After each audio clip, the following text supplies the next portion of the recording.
Happy Halloween, all of our subscribers and viewers of Something Wicked. Today, as we get ready, let us all sit down and get something warm to drink. Let us prick our thumbs for something wicked this way comes. I am your host. As you know me on Thursdays, my name is Zenris, or if you know me from the Discord, Daniel. And today we're talking about a very special someone that's close to my heart this Halloween, and close to quite a few other people, it seems. The Zodiac Killer, which is the reason why I'm dressed up a little bit the way that I am. I didn't want to go and really go whole hog and just kind of dress up the way that our potential killer did. So we avoided the symbols and all that other stuff because that might be a little bit ham fisted. But besides from that, if you are new to the show, here we talk about the wicked things, wicked people, wicked events, wicked times in history. Sometimes we talk about fun things like cryptids. Sometimes we talk about female serial killers, the lesser known ones. Sometimes we talk about the forbidden meat, cannibalism. But today we're talking about one of my other favorite topics, cults. And we got into some really fun stuff. If you were here previously on our last episode, you get a chance to go and see my my little co-host person today, which is Francisco, who was talking about QAnon and all of the lovely things that are going on within that little place. But today's a little bit different. Today, we're talking about someone who claimed a reign of terror in America, unlike almost any other serial killer in existence. That reason because they still haven't been found out, and they were incredibly good at mocking the police. But we'll get to that. As you, if you're new to us, you'll go and you'll see that a lot of the people that come to us to our little channel on these days, they are here as their open reactions. They don't know about the information they're going to go and talk about. I have not shared any of the information I talk about. They know the basic topic, but they don't know the details. Would you guys like to introduce yourselves? Me first? Sure. Well, I'm Francisco, aka Frankenpuss, regular guest on this show, and one-time host on the QAnon episode. You can also find me returning, hopefully soon, with the B list and Matenzo Speaks, where I'll be going through over voice acting and voice stuff. And And you, Em? Co-founder of Frankly I Don't Give a Fork channel and co-host of Watch Us Die, which will be coming back on Fridays, hopefully very soon. DM of coming soon, Adventures of Frostford, and storyteller to The Vampire Masquerade: The Highborn Thief every other Monday at 8 p.m. Eastern. And creator of map making with Frankly. So welcome. So, for those of you who don't know me from any other place, I am Xanris. I do our little game of Legion every Thursday, where we take some high adventures and we go out into the world that actually doesn't have much of a name. I should think on that so we can go and know what we're talking about. I tried to sip some coffee through this mask, and I've gotten a little spot now right here that looks a little strange, but we'll just kind of have to deal with it. So, out of curiosity, before, let's all take a second. And of course, happy Halloween to everyone. Take a Happy moment Halloween. to sit down and relax. Get yourself something to drink, something warm, something that makes you feel good on this evening that the veil is so thin that we're able to go and touch the spirit and they're able to reach out to us. The reason why we chose the Zodiac today is because who is the Zodiac? What did they do? What makes them infamous? Do you guys happen to know anything about the Zodiac? I haven't really kept current, but I remember one of the theories about who they were was possibly some kind of a math genius or a math professor of some kind. Yeah. There's that. I What you know am? I know very basics. Most of Hmm. what I know comes from crime documentaries. Um, that he was prolific being unidentified for at least five people in Northern California between, I think it was 68 and 70 or 69, somewhere like that. Pretty Um, close. but so I believe it started in 66 is when it Mm. all started, where he created his persona. Within of itself, excuse me, it's pretty. You see, because this is the thing. There are confirmed, definite victims of the Zodiac, Mm-hmm. which I will be talking about. And then there are a possible. The first confirmed killing of the Zodiac is December 20th, 1968, Mm, of David Farady and Betty Lou Jensen. interesting. Okay. But there are two other killings that are not, at least not to the public as of yet, or there's not sufficient evidence to go and place them as actual killings of the Zodiac. Mm. Because if they were, that would mean that Ray Davis on April 10th of 1962 was actually the first Zodiac killer Oh, victim.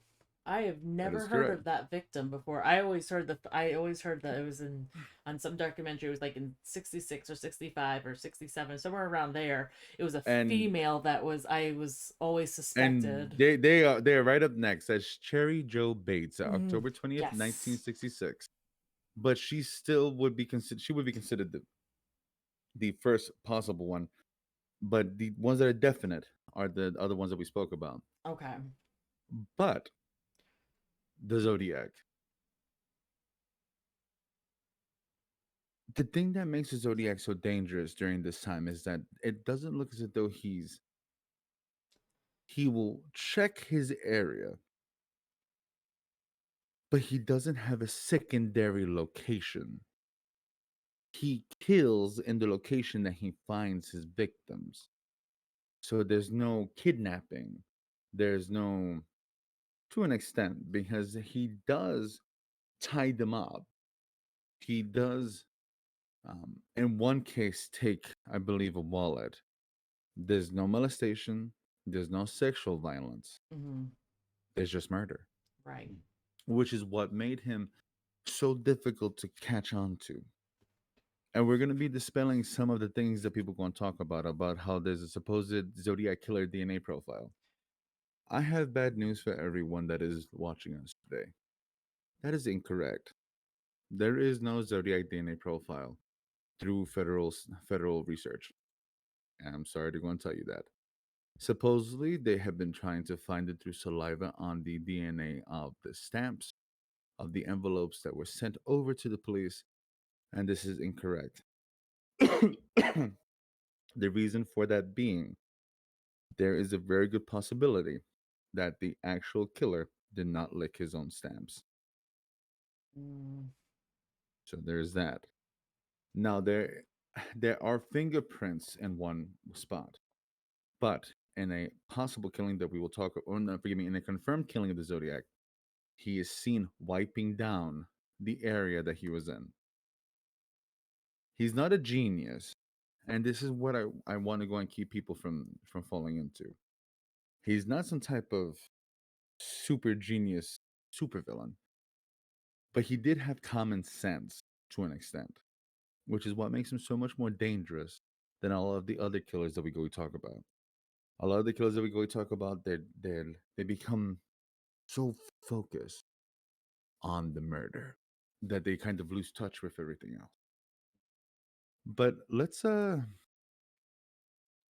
and talk about Ray Davis, the possible first victim. Murdered April 10th, 1962, on a Tuesday.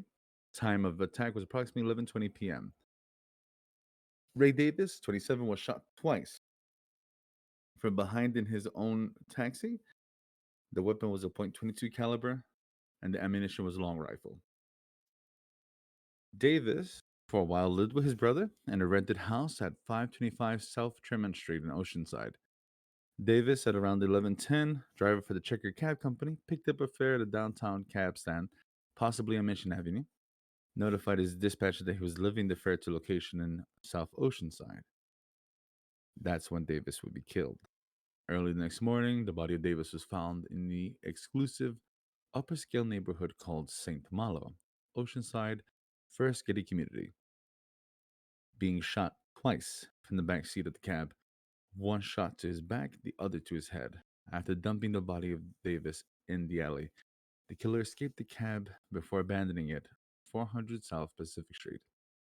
The exact dump site of the body was an alley directly behind 1926 South Pacific. Davis was not robbed, and a motive was never established. This is what makes things a little odd. The killer of Ray Davis called the police in advance and warned them that he would soon be committing a baffling crime. After Davis was killed, the police received another call from the killer, this time threatening to target a random bus driver. Mm. Servicemen from nearby Camp Pendleton were used to help guard bus stops. Astonishingly, though, even though by late 1969 the Zodiac Killer was making headlines throughout the country, no law enforcement agency ever noticed the many similarities between Ray Davis and the Zodiac killings. And there's a really good comprehensive list done by, if you guys get a moment, there's a website called zodiackiller.com. The guys who are running this, they've got great info. And I'm talking about good info. If you really want to fall down into the rabbit hole, please do.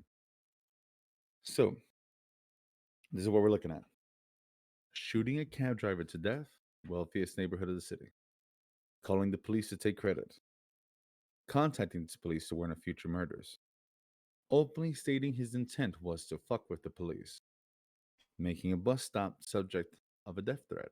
The Zodiac will do that later on. Displaying no obvious motive, using both a 22 and long rifle ammunition in the same killing. So, there is a possibility that some people believe that the Zodiac Killer may have learned about the case and decided to do a copycat killing, or the Zodiac killed him. Sadly, that is not. It's one of those things that truly stay up in the air, and we don't have actual confirmation of it. But there is another uncanonical Zodiac killing by the name of a woman by the name of Cherry Josephine Bates, which is the woman that you were mentioning earlier. Okay. So this is kind of the issue. In November 1970, Cherry was determined to be a definite Zodiac victim, a fact that eventually became a point of contention. Case is still being actively investigated in 2021. Mm. She's killed October 30th at forgive me at 12:33 a.m. and she's attacked in an alley in the campus of Riverside College of Riverside, uh, California. Method of attack: a Riverside graduate, Ramona, of Ramona High School, 18-year-old Cherry Jo Bates was beaten and stabbed multiple times with a short bladed knife. Throat was slit. No evidence of robbery or sexual molestation. No witnesses. It is believed that she had visited the college library and that her Volkswagen Beetle was disabled by the eventual killer. The car was found approximately 100 yards from the alley where she was killed. A man's Timex watch with a band suggesting a 7-inch wrist was found at the scene, along with a military style heel print indicating a size of 8 to 10 shoe. Keep this in mind because this pops up. Question: So, Is a 7-inch wrist really large? you'd be kind of surprised. 7-inch wrist. Let's do a little search real quick. I'm kind of curious to see. If what I'm picturing, if it's how I'm picturing, I think it'll be like on the larger end of a medium wrist Okay. because that's circumference, not like Right, right. So, with that being said, that's about 6 inches in circumference, Okay. right? Um, it's actually. Oh, check it out. So, a 6 inch wrist is considered small. 7 inch to 7.5 inch is considered average. Okay. That does not narrow it down at all. yeah, and 8 to 10 shoe size is again pretty average for Also, an adult also male. pretty average. And believe it or not, doing some research because I was feeling kind of spicy about it. I did some research of military feet.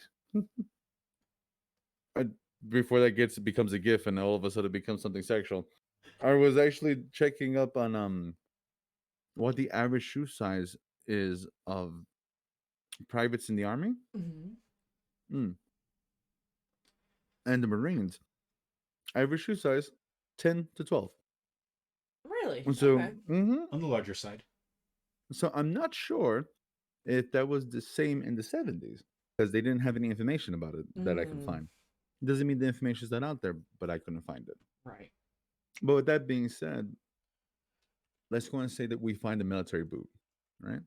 And we are trying to go and find them, like they did with Ramirez when they were trying to go and find the shoe that Ramirez was using because it was a very specific type of imprint. All of a sudden, a lot of people go and say it was a military boot. It was not a boot. It was a dress shoe, and this is why there's contention in a lot of places. It's not a military boot. It's a dress shoe. There's a very big difference between the boot and the dress shoe. With that being said, we see again these differences. So if it's a dress shoe, he didn't just buy it off of the street. This is something that he has. Hmm. This is something that he probably got from when he joined, from when he actually did the thing. So now, we could probably go and take a second, but this was in the 70s. You know, we had people that were drafted into Vietnam. So there's a chance that this man's on a list someplace. Again, it becomes. Oh, Sorry about that, folks. sorry about that, folks. Hey, there's Daniel. He's back. Oh, that was weird. Can you hear me? Yes. Yes, we hear you. And we see you now. They don't want us to talk about. Hmm. But this becomes a wider thing of speculation because all of a sudden now, we really do have someone that was military trained, someone that was ready, someone that knew what they were doing, quote unquote. So Cherry, um, and with everything that's happened, and this is what I want to go and talk about too. The origin of the watch was quickly traced to a military post, possibly in England. The shoes could have been sold at a nearby March Air Force base. Now, investigators established that the watch had been ripped from the attacker's wrist during the struggle. Although the stopwatch at 12:24, it is unknown exactly what time the crime occurred. So, this is kind of the thing with this. Zodiac was first considered a suspect in the Bates murder in 1969. There are no similarities between Bates' case and the Napa County's Zodiac killing of September 27, 1969. By the 70s, the news media have gotten wind of the possible Zodiac connection, and both the San Francisco Chronicle and the Los Angeles Times published really long stories about it. Zodiac detectives from San Francisco Bay meet with investigators handling the Bates case, and the conclusion was made that Zodiac was Sherry's killer. Eventually, the Zodiac sends a letter to the Los Angeles Times, postmarked March 13th, 1971, accepting responsibility for the Bates crime. As in the subsequent Zodiac attacks, the Bates case saw police receiving taunting letters written to the newspapers. A confession letter was mailed anonymously from Riverside on November 29th, 1966, to both the police department and the Press Enterprise newspaper, including details of the murder that only the killer would know. In December of 1966, a poem is scratched into the surface of a desk found in the college. The writing was actually attributed to the Zodiac Killer. Additionally, three other letters sent anonymously from Riverside on April 30th, 1967 to the above recipients, as well to the victim's father, Joseph, have been attributed to the Zodiac. You see, the weird thing about this, and the thing is that there's a lot of people that go and say yes, but they don't feel that there's enough confident evidence in it Mm-hmm. because they do believe that it was someone acting like the Zodiac, which, oddly enough, that happens. Copycat killing is actually a really big thing, and people trying to go and take the blame for killing. Oddly enough, um, the poem, if I can actually read some of it, Mm-hmm. Go ahead. found in December 1966, Riverside City College Library. Sick of living, unwilling to die. Cut clean, if red, I clean. Blood squirting, dripping, spilling, all over her new dress. Oh well, it was red anyway. Life draining into an uncertain death. She won't die this time. Someone will find her. Just wait till next time. R.H.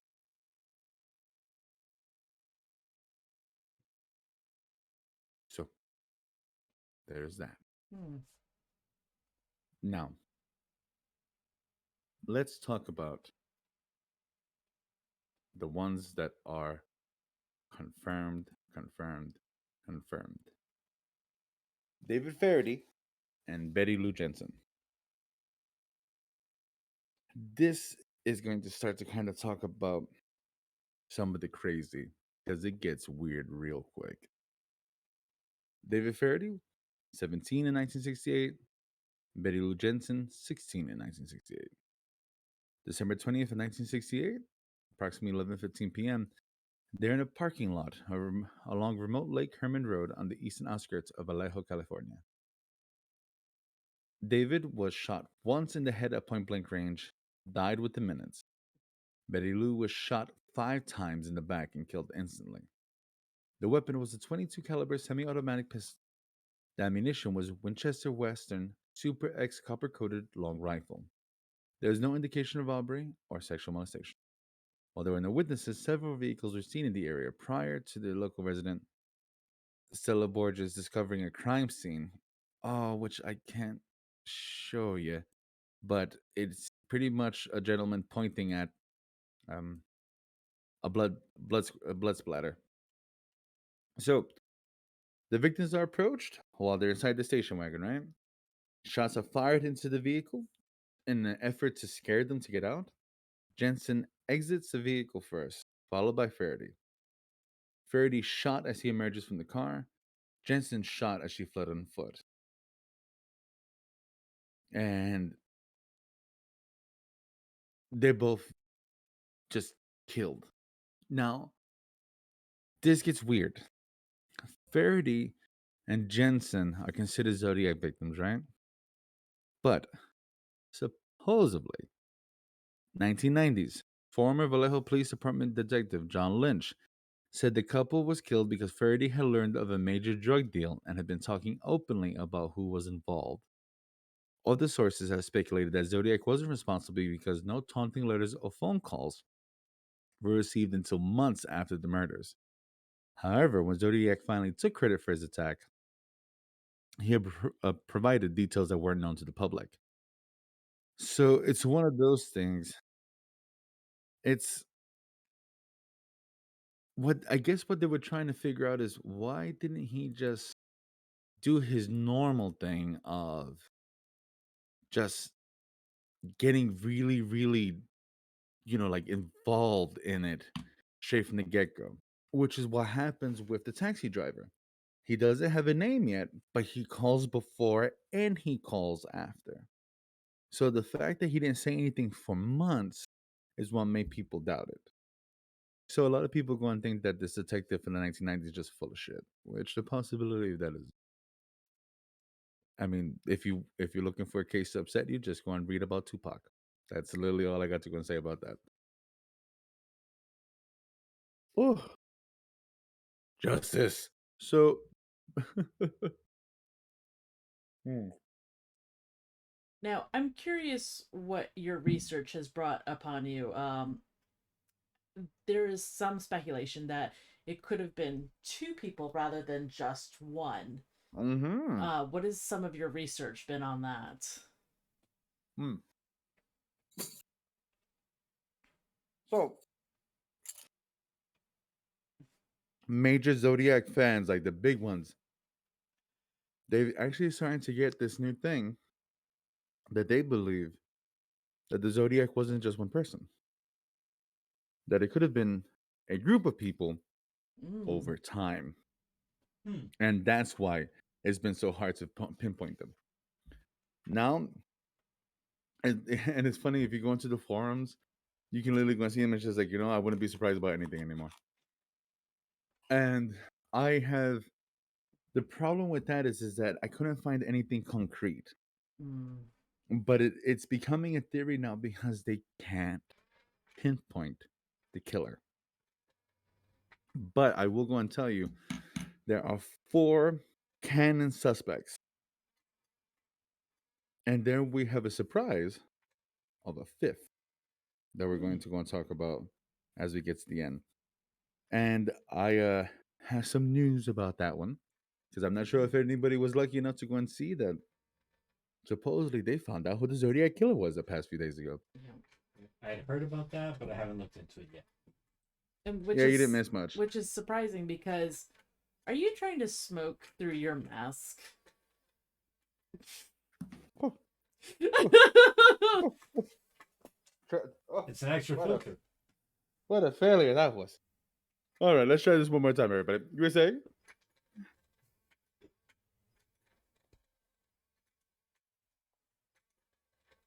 Sylvie Durasha Max through you. It's okay.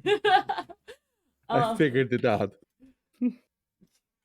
so it was like a year ago that they thought they had discovered the prime suspect of the Zodiac Killer, and then it just recently blew up on social media a few days ago, which I don't understand. A group of ex um, police officers, and you know what? Fuck it, let's jump into it. Let's do something a little bit different. Yeah, they call themselves the Case Breakers, the elite team that's solving our greatest mysteries. Ooh. So the Case Breakers are legit a group of guys. Our 40 plus member national task force of crack investigator working millennials to retired octogenarians with law enforcement, military, forensic, academic, legal, and investigative skill sets. The mission is to use their combined 1,500 years of experience in the latest technology to reverse engineer some of the most stubborn crime mysteries, one dead end at a time. Mm.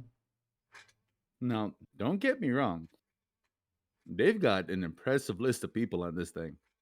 Like I mean it. Like I'm actually gonna go and tell you, like I was surprised. I was just there like, wow, that's a lot. Like, holy crap, that's a lot. But uh, you know what? Let's let's get into it. Wait, should we talk about the rest of the killers, or should we just go and talk about these guys? You want to hit this first, or you guys tell me? I will leave that up to you, sir. Oh yeah. Because your notes, I don't want to deviate something that would make a spoiler for later in your notes. Mm-hmm. Oh shit. Okay, okay. Just keep the code breakers in mind. Okay. They're important. They become a thing. So there's that. I cannot believe I figured out how to do that. But that's besides the point.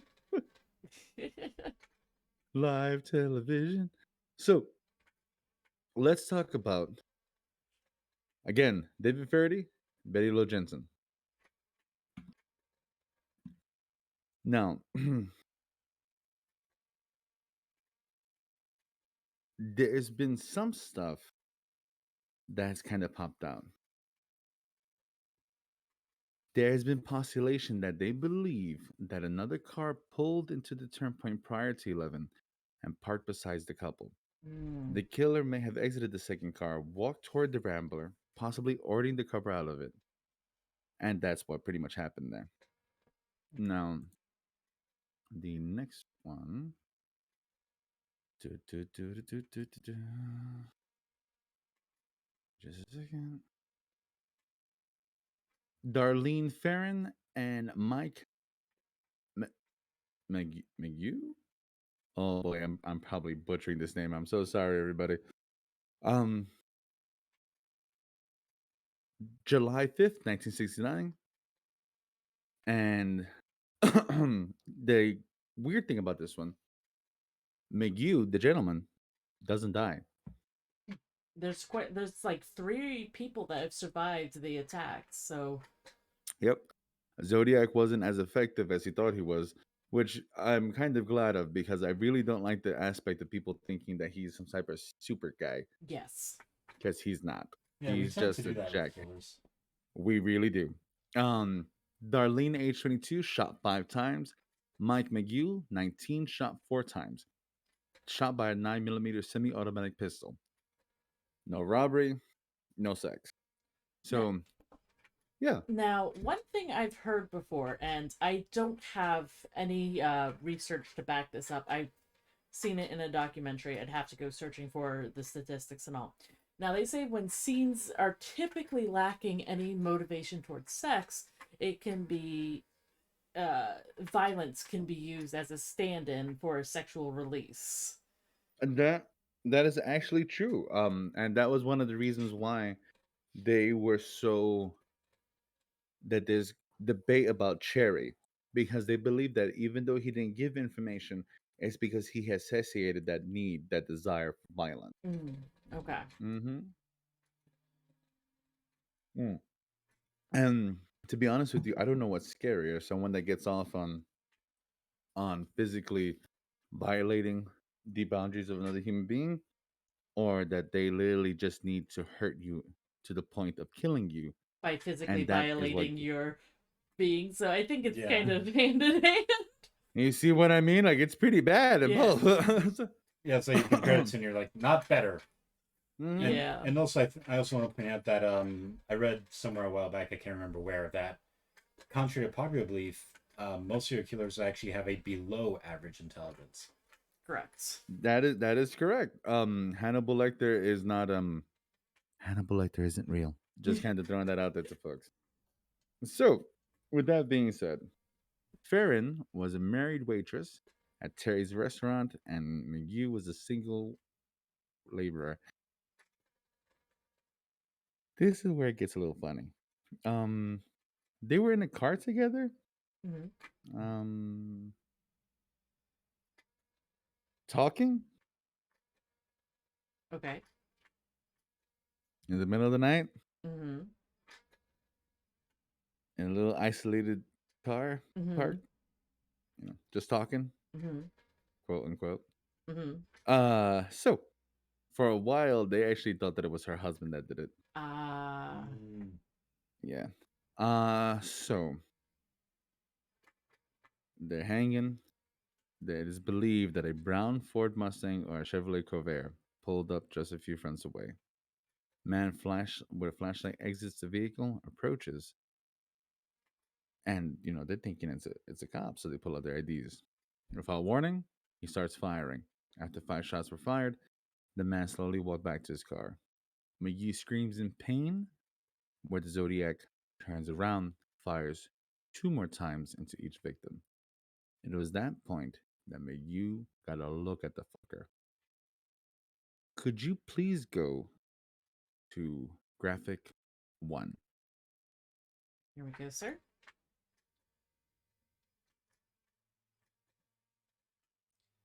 The man was white, 5'8" to 5'9", in his late 20s to early 30s.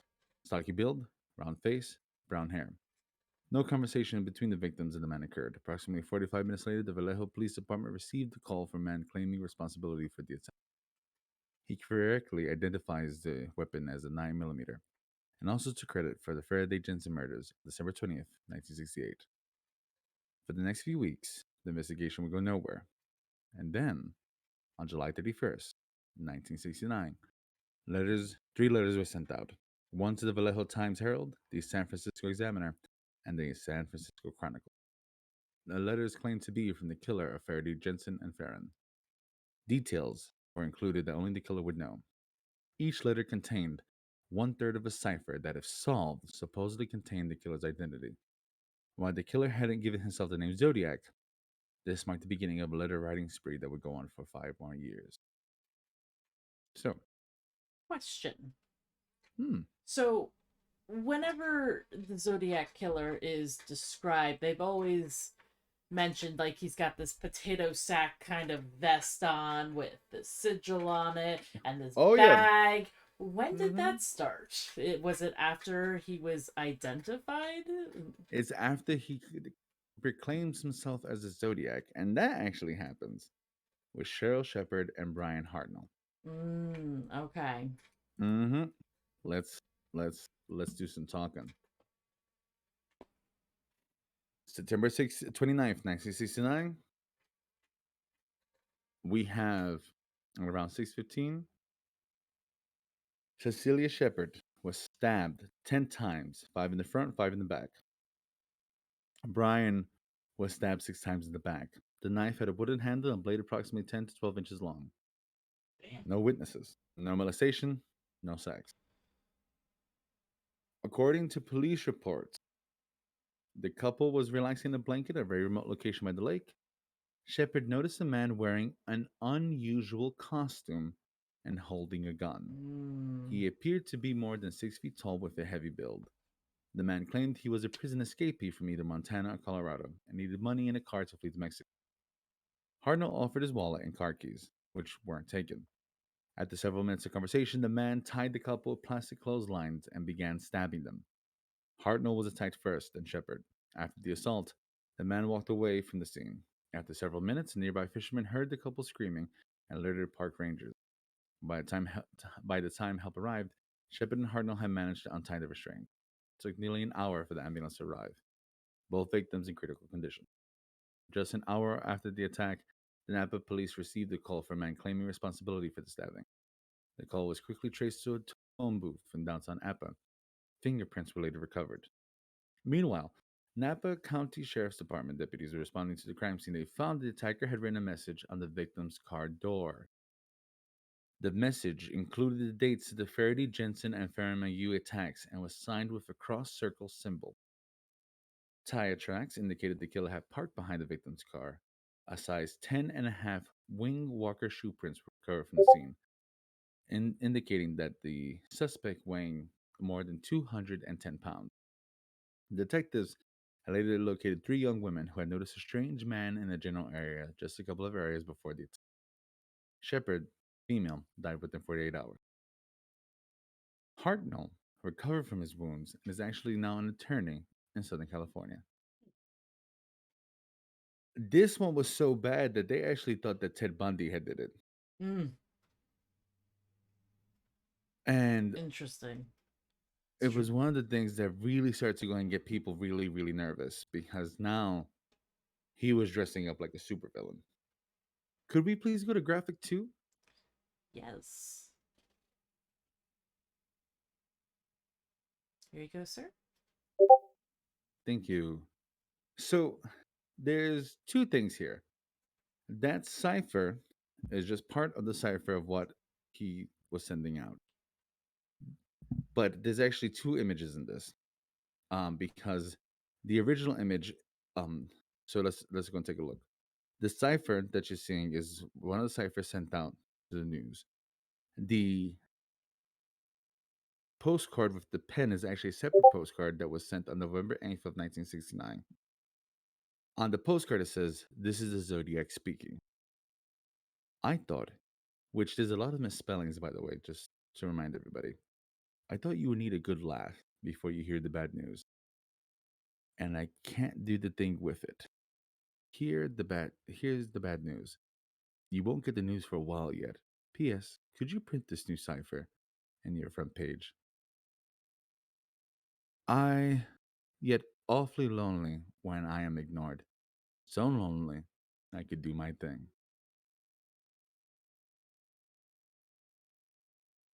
So, and then the thing that you are showing now, and allow me to go and read just what our friend decided to go and talk about.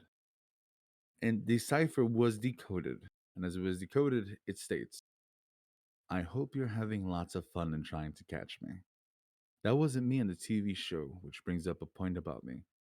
I'm not afraid of the gas chamber because it will send me to paradise." Again, misspelled. All the sooner because I know I have enough slaves to work for me, where everyone else has nothing when they reach paradise. So they're afraid of death. I am not afraid because I know that my new life will be an easy one in paradise death.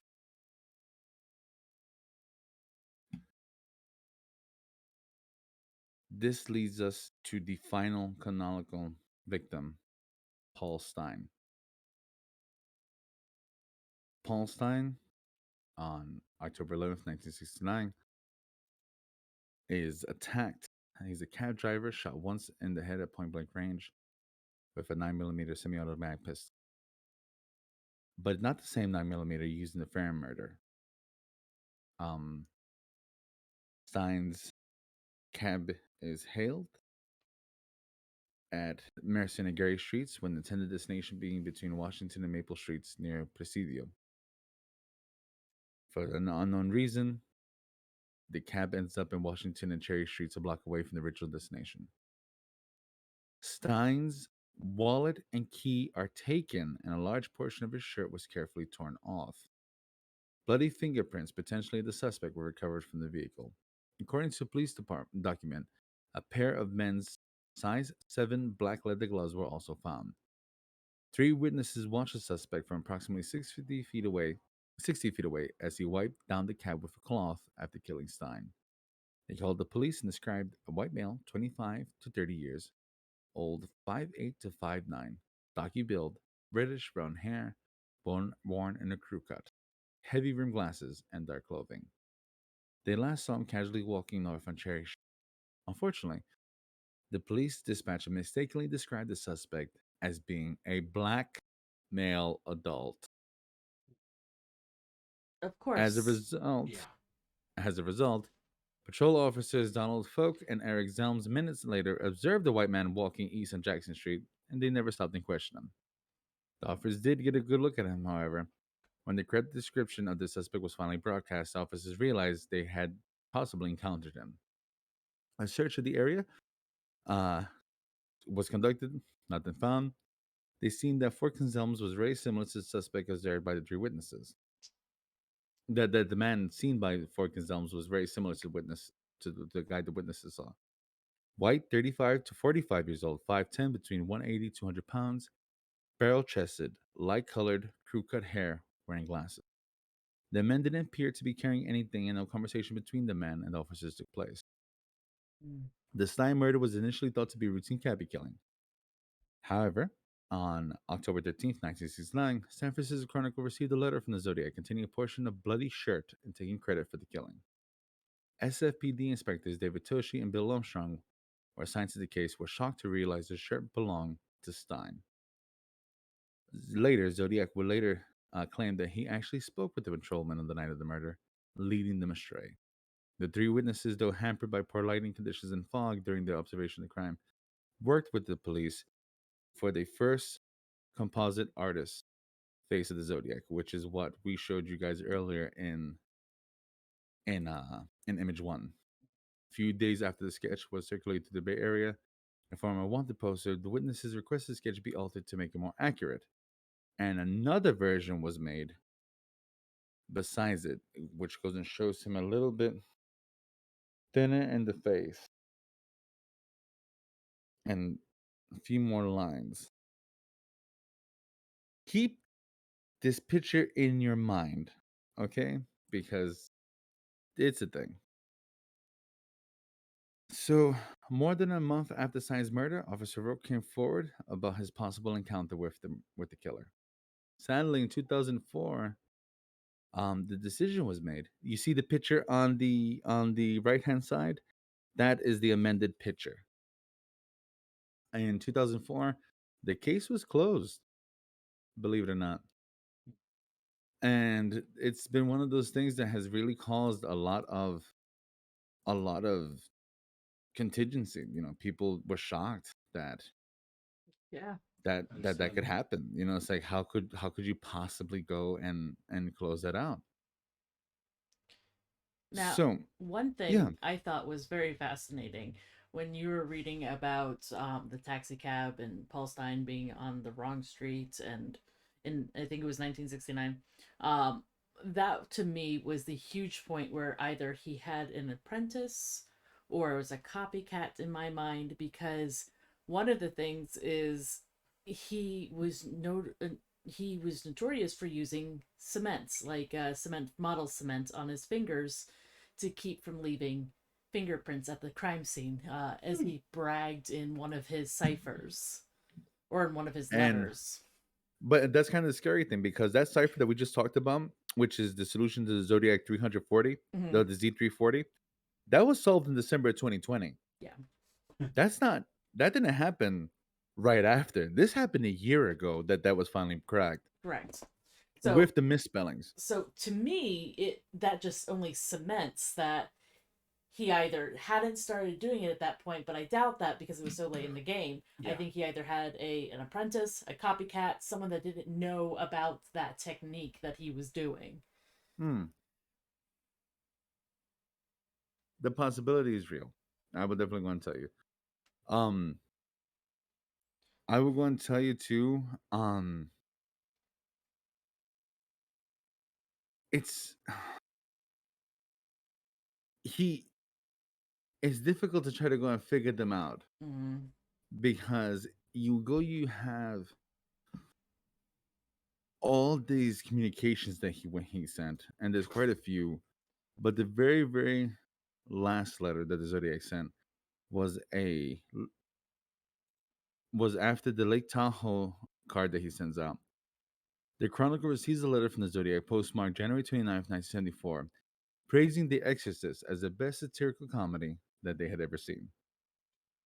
The letter included a snippet of a verse from the Mikado, and an unusual.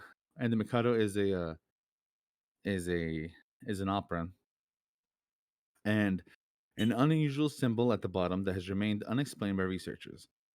Zodiac concluded the letter with a new score: me equal 37, San Francisco Police Department equal 0.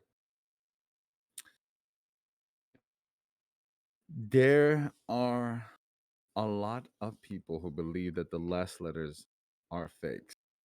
Hmm. Um, but I mean, it could very possibly be the ramblings of a sick man, too. Yeah. there's always that. Now, the code breakers. In October 2021, the case breakers, forgive me, a team of over 40 cold case investigators composed of law enforcement, military intelligence, and journalists, claimed to identify the Zodiac Killer as a brand new person, Gary Francis Post, who died in 2018. The team claimed to have uncovered forensic evidence from Post's darkroom and noted the scars on Post's forehead matched those that were described on the killer. They also claimed that removing the letters of Post's name from one of the Zodiac's cryptograms revealed an alternative message. The FBI subsequently stated that the case remained open and that there is no information yet to report. While law enforcement expressed skepticism on the findings of the Chronicle, to the Chronicle, Riverside police officer Ryan Railsack said the casebreakers claimed largely relied on circumstantial evidence. And Hmm. the creator of the Zodiac Killer website, Tom Voigt, who I'm going to give him credit, he's actually got some pretty good stuff on there, calls bullshit. Hmm. Voigt, because they're stating that they got Post as their killer because of scars on Post's forehead and going into lines of the police picture. They're pulling those lines from the police picture. That's circumstantial at best. Yes. Yeah.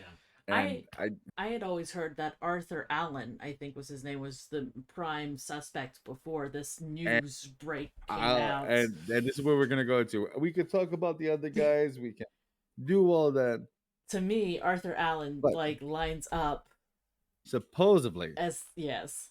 I'll let you continue. and Sorry. he and no worries. And but he was indicated. He was Mm. pulling. He was pulled out of the line by one by one of the Zodiac killer's surviving It victims. was the mother and the daughter that picked him out, or the mother and the baby that picked him out, correct? I'll tell you right now. In 1991, Mike Mayu identified Arthur Mm. Lee Allen as the shooter. Okay. Was The he? identification was a result of Mayu being shown a photo lineup by George Barward of the Vallejo Police Department.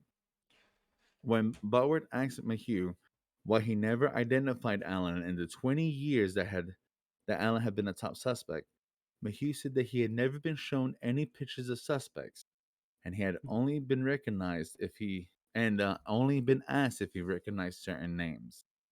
If Mayhew's statement is true, possibly one of the biggest law enforcement blunders of all time.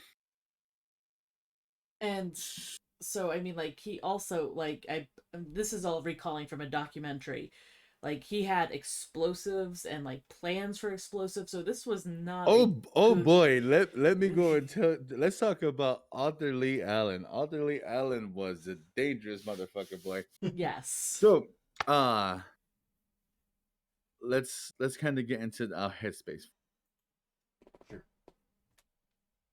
Allen had been interviewed by police from the early days of the Zodiac investigation and was subject to several search warrants over a 20-year period. Mm. In 2007, Gray Smith noticed that several police detectives described Allen as the most likely suspect. David Toshi, someone else, stated the evidence against Allen ultimately turned out to be negative. Toshi's daughter in 2018, because you see, this is the thing. Toshi's one of his friends, I believe, if I've got that correct.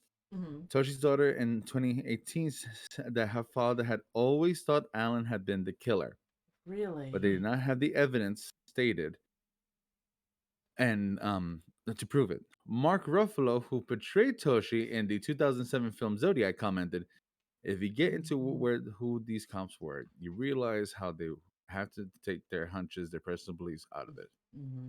Dave Toshi said to me, "As soon as the guy walked in the door, I knew it was him. He was sure he had him, but he never had a solid piece of evidence. So he had to keep investigating every other lead."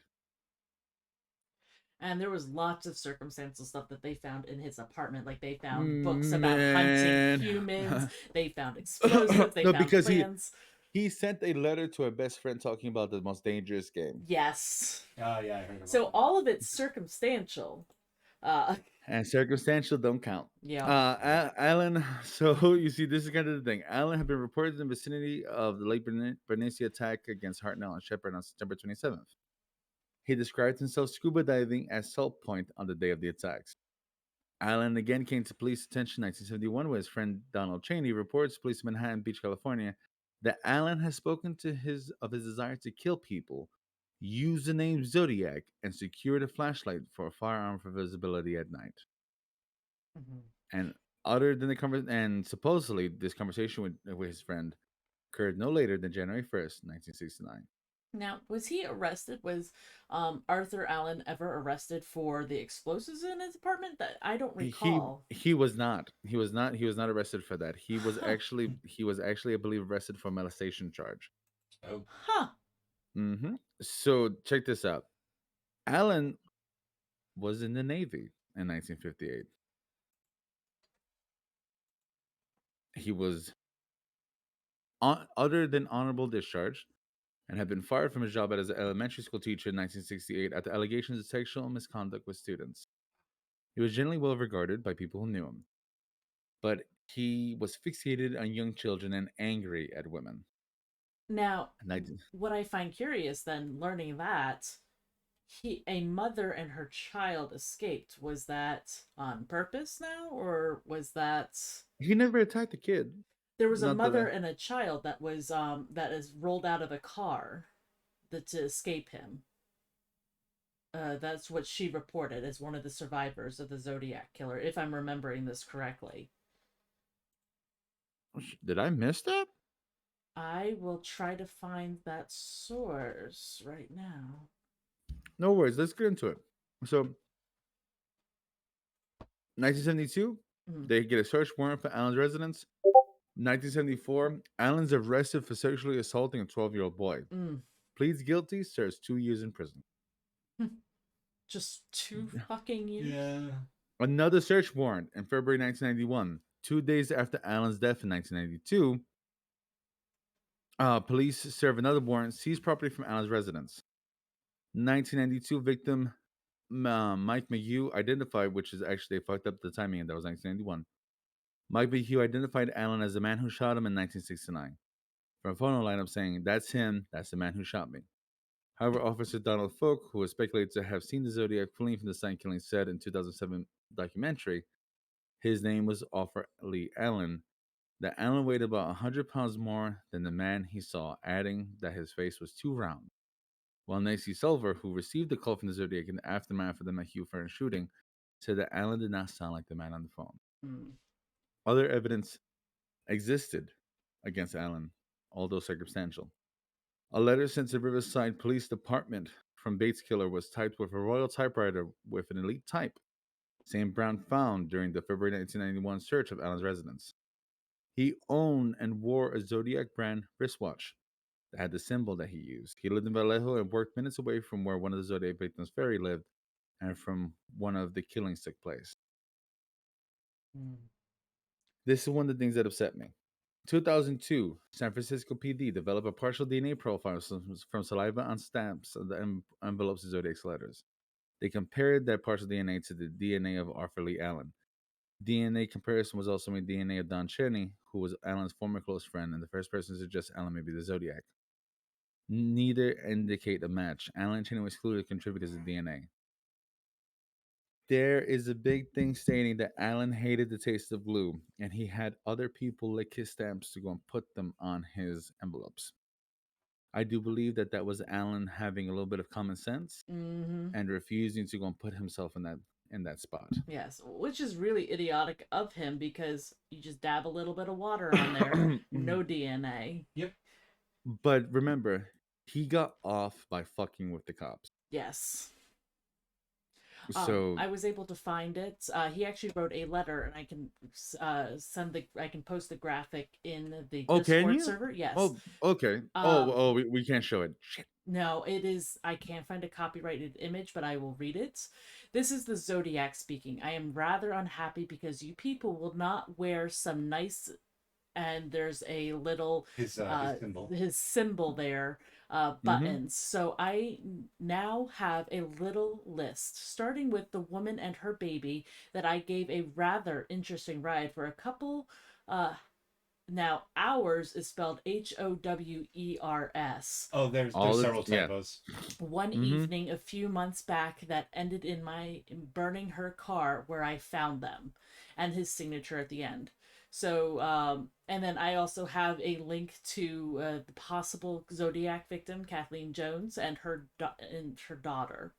I will post that all into the Discord server of the Something Wicked if you guys are interested in reading more about this. Funny thing about that, there's another letter, July 26, 1970. This is the Zodiac speaking. Being that you will not wear some nice buttons, how about wearing some nasty buttons? Or any Mm, other type of buttons that you can think of?